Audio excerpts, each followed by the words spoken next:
Hello everyone! Welcome back to my YouTube channel. So, for today's video ay tuturuan ko kayo kung paano mag-book ng murang hotel accommodation gamit ang Klook.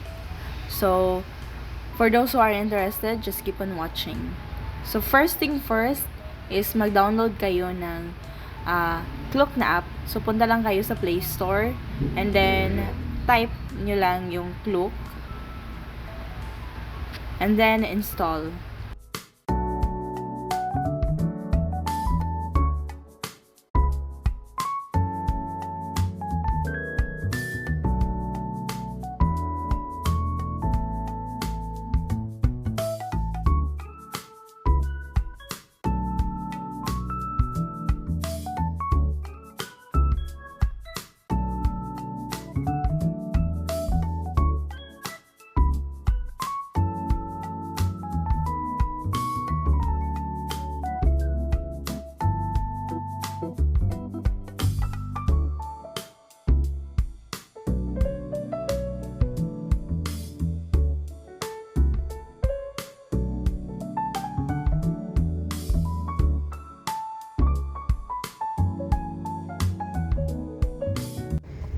So, after natin mag-download, i-open lang natin yung app.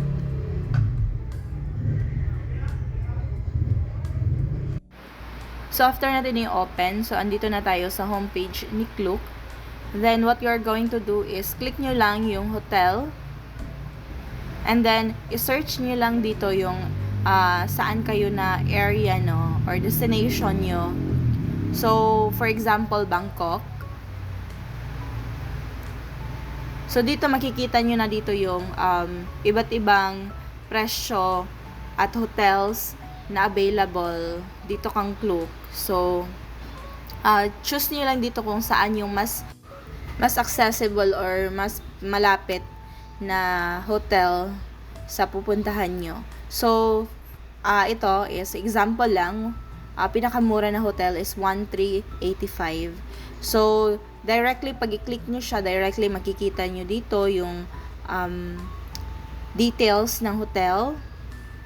And pag okay na kayo dito sa details niya, sa presyo niya, maglagay lang kayo ng information sa baba. Just like yung name, and then pag okay na, click lang ang continue. And after that is, madadirect na kayo doon sa GCash kung nakalink kayo sa GCash. So, GCash.